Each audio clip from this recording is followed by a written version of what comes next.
হে প্রাণবল্লভ, তুমি কেন বৈষম্য করলে? তুমি তো সেটা করতে পারো না। কৃষ্ণ বলছে, রাধারানী আমি আবার কি করলাম? বলছে, তুমি করনি, বৈষম্য করেছ। তুমি সর্বেশ্বর্ভা, অনাদিরাধি, সর্বকারণ কারণম, তুমি সবকিছু নিয়ন্তা। তাহলে একজনকে ধনী করেছো, একজনকে গরিব করেছো, একজনকে সুন্দর করেছো, আরেকজনকে কুৎসিত করেছো। তুমি কি ইচ্ছা করলে সবাইকে সমান করে দিতে পারছো না? কি আমাদের একটা প্রশ্ন জাগে না যে উনি কেন সমানতা করে দিলেন না? শ্রীকৃষ্ণ হেসে দিলেন, হে রাধারানী, জগৎ আমাকে দোষে, আজকে তুমিও আমাকে দোষলে। মানুষ নিজের কর্মফল ভোগ করে, আর মানুষ সেটা বুঝতে না পেরে সেই দোষটা আমার গাড়ে চাপিয়ে দেয়। মানুষ বলায় পটু, কাজে কম, নিজে হয় নিজের জম। এই দুঃখ কষ্টটা ওরাই নেই, আমি দেই না। আমি কাউকে কষ্ট দিতে চাই না, কিন্তু তারা যে কর্ম করে সেই কর্মের ফলদাতা আমি। কর্মের উপরে বিচার করি, তারপরে যা পাবে আমি তাই দিই। আমি যে কথা দিয়েছি, হে জীব, তুমি যদি ভালোবাসো আমাকে কিছু দাও, তার বিনিময়ে আমিও তোমাকে কিছু দিব, আমি তোমার কাছে ঋণী থাকবো না। এই কথাটা ভাগবতে বলেছে। শ্রীকৃষ্ণ ঋণী থাকবেন না কারো কাছে, ঋণ শোধ করবেন।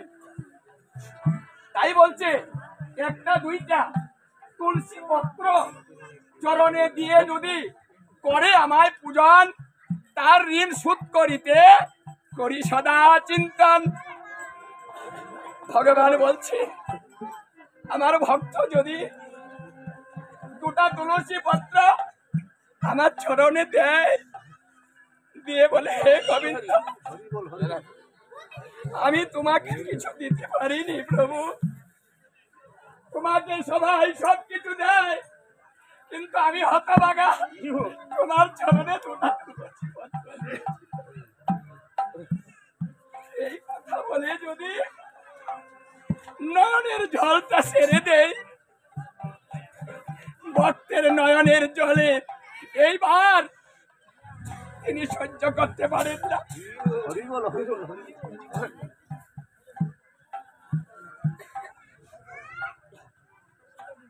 জীব যখন কষ্ট করে সেই কষ্টটা আমি পাই, কিন্তু আমার কিছু করার থাকে না জানো।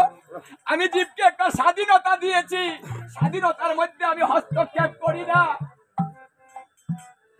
জীব যখন কষ্ট পায় সেই কষ্টটা আমি পাই। কেন জানেন? কারণ তিনি যে আমাদের সৃষ্টি করেছেন, তিনি যে আমাদের পিতা, তিনি আমাদের পরম পিতা, তিনি আমাকে জগতে পাঠিয়েছেন। কোন সন্তান যদি কষ্ট করে, তার পিতা মাতা কি সেই সন্তানের কষ্টটা সহ্য করতে পারে? তা তো পারে না। তাই গোবিন্দ নয়নের জল ছেড়ে দিয়ে বলছে, গো রাধারানী, আমি জীবকে দুঃখ দিতে চাই না, কিন্তু ওরা নেয়, আমি কিছু করতে পারি না। আমি মানুষের ইচ্ছার উপরে কিচ্ছু করতে পারি না। আমি স্বাধীনতা দিয়েছি, তাই আমি নিজে অসহায়। আমি অসহায়, ওরা কষ্ট করে, আমি কিছু করতে পারি না।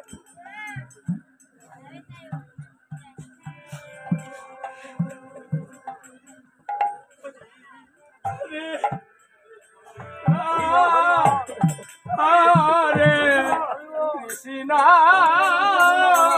কৃষ্ণ কৃষ্ণ হরে হরে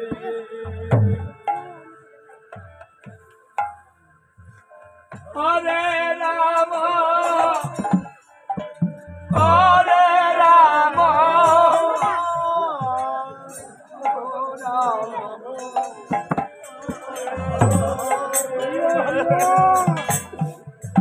হরে কৃষ্ণ হরে কৃষ্ণ কৃষ্ণ কৃষ্ণ হরে হরে হরে রাম হরে রাম রাম রাম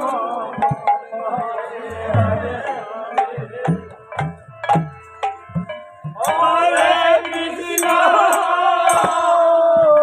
হরে রাম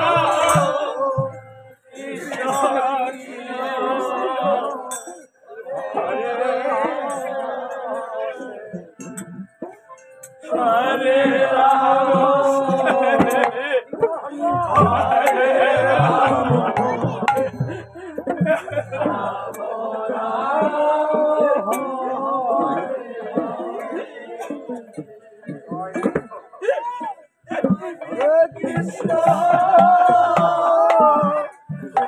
হরে কৃষ্ণ কৃষ্ণ কৃষ্ণ হরে হরে হরে রাম হরে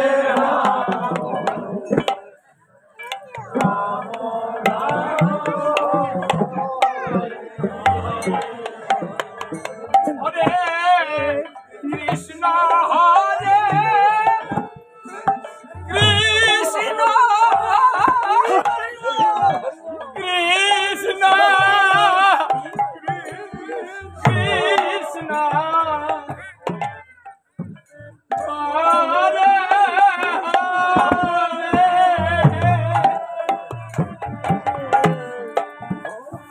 রাম হরে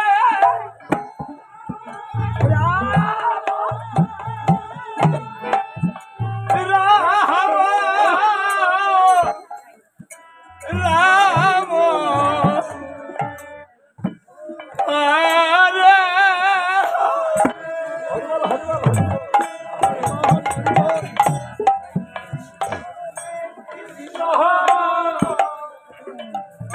উচ্চস্বরে কাঁদে প্রভু জীবেরও লাগিয়া চৈতন্য করায় জীবকে এই কৃষ্ণ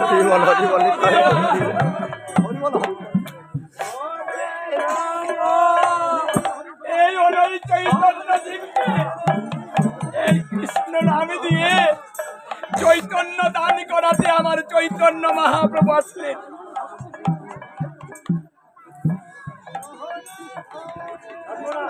আচ্ছা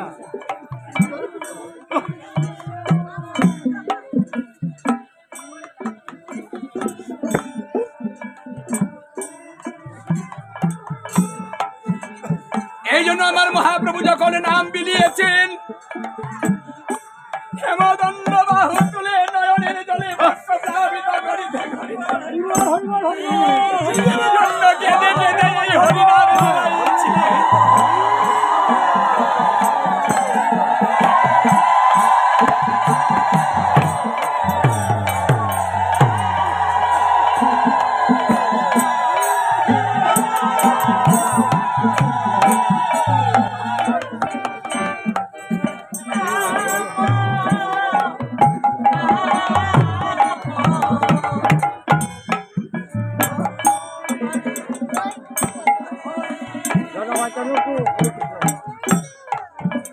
হরে কৃষ্ণ হরে কৃষ্ণ কৃষ্ণ কৃষ্ণ হরে হরে হরে রাম হরে রাম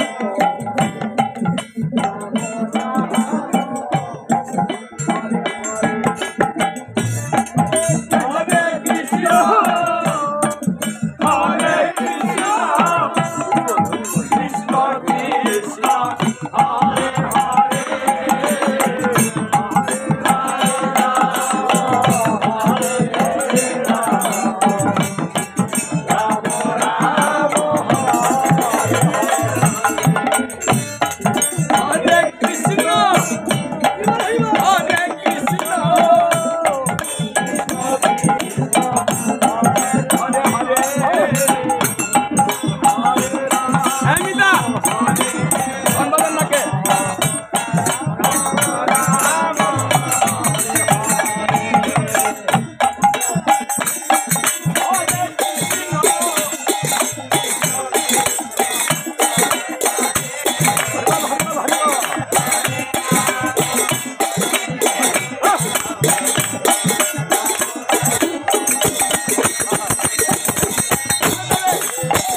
না